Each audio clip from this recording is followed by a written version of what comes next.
Hello fellow bibliophiles and welcome back to Blatantly Bookish. I'm Marissa and today I am so excited to talk with you about a book that I read in the month of March, but that I felt deserved its own video, and that is Miss Austen by Gill Hornby, which was so kindly sent to me in advance by Flatiron Books. Miss Austen was published in the UK already in January, I believe, but it'll be released in the States where I am on April 7th, which, if I've timed this video correctly, is tomorrow. So I'm very excited to share my thoughts about this book with you. It is a fascinating premise. Everyone hears the name Miss Austen and immediately thinks of Miss Jane Austen, the talented, prominent literary figure. But not many people take the time to think about the other Miss Austen, Cassandra, who was Jane's sister and her closest friend and confidant. Before reading this book, I knew what many Austen aficionados know about Cassandra from reading various Jane Austen biographies.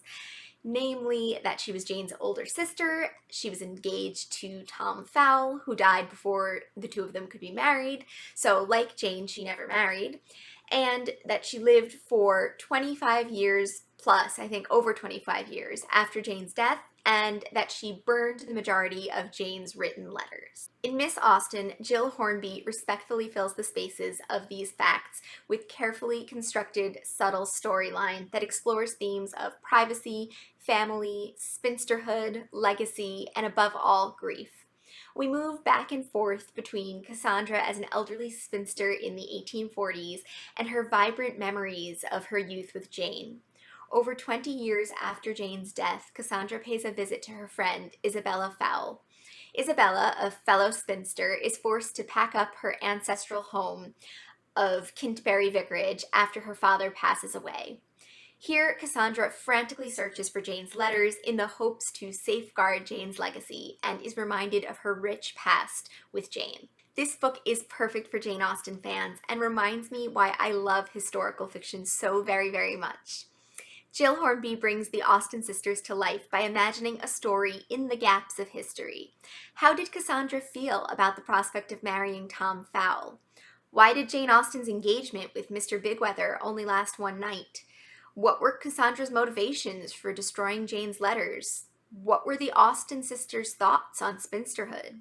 We know the general facts of the Austen sisters' lives, but their innermost thoughts, desires, and motivations are things that we can only speculate on, and Gill Hornby does so beautifully. Nothing in here is particularly far-fetched. It's all plausible, and yet so much of it may or may not have happened the way Hornby posits that it did. And that is part of the beauty of this book, and really good historical fiction in general. How it makes you wonder endlessly about the characters of history. What were Jane and Cassandra really like? We have some of Jane's letters to Cassandra, but none of Cassandra's responses. Yet through the surviving letters, we get the sense of Jane's profound love and respect for Cassandra that shines in this book. The focus of this book is clearly on Cassandra and her interactions with the extraordinary women in her life, but through this lens of those closest to Jane, we are better able to understand her legacy. One of my favorite lines in this book is, "Whoever looked at an elderly lady and saw the young heroine she once was?" And the brilliance of this book is that the reader does. Through reading Miss Austen, we see Cassandra as a young heroine fit for a Jane Austen novel.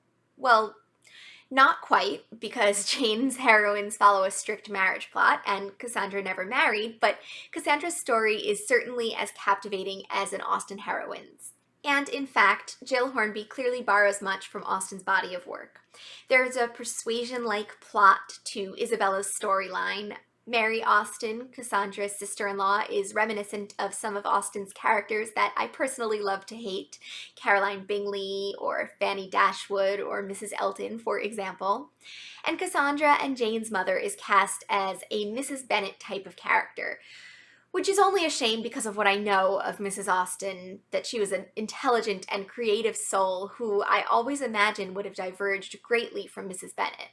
But the point is that Jane's writing plays quite a part in the text, and Gill Hornby makes a remarkable attempt at imitating Jane's own style in her fabricated letters. While I have a feeling that her attempts fall slightly short of Jane's true epistolary style, I think that the book does, in impeccable job of capturing the subtleties of human interaction that Jane always does in her novels.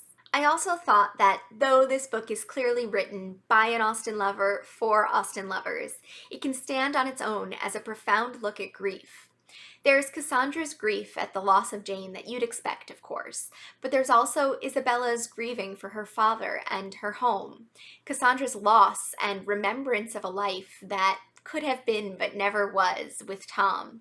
It's a compelling book about memory and reflection, and can only be done so successfully through a narrative as seamless as Cassandra's own thought process. The book also functions as a fascinating look at the role of spinsters in the 1800s. The book features Jane, Cassandra, and Isabella as spinster characters, which means that this book features more spinsters than the whole body of Austen's work. The importance of the marriage plot in Austen's novels has always been for me starkly contrasted with her own lack of marriage. And the pressures that a spinster would have faced both socially and financially are explored well in this book. In fact, perhaps that could be one reason why Mrs. Austen deviates from the character I'd imagine her to be, and is portrayed as a Mrs. Bennet-like figure, to further emphasize the societal pressure that single women of Cassandra and Jane's age would have felt to marry. I'm not going to repeat my thoughts on spinsterhood or why Jane never married here, but I have a whole video where I discuss spinsterhood and the marriage plot in Jane Austen, so I'll link that down below. But I absolutely loved this book, and I thought it to be a respectable homage to Austen's life and works. I get so scared about reading fiction that reimagines Jane Austen or her works in some way. I worry that they'll taint my impressions of the original, or that they'll be so far-fetched that I'll simply shriek at the pages as I read them. There's the danger of me finding them unfaithful or disrespectful somehow, or even worse, a complete and total waste of my time. But the best fiction about Jane or her works, like Gill Hornby's Miss Austen, makes me think about her more deeply, more critically, and makes me want to reread and revel in the originals all the more. I highly recommend this book for any fan of Jane Austen's work, those who liked Longbourn, or those who just like historical fiction in general. And if you're looking for something fun or thought-provoking to read for Jane Austen July, which is coming up sooner than you might think, this book would be one of my top recommendations, or top recommendations that isn't written by Jane herself, of course. So, have you read this book yet? Did you enjoy it as much as I did? Do you think that you will be picking it up in the near future? What would you recommend for Jane Austen July? Because it is not too early to start thinking about that. And yes, I hope you enjoyed this video, and until next time, I look forward to seeing you in another video soon. Bye!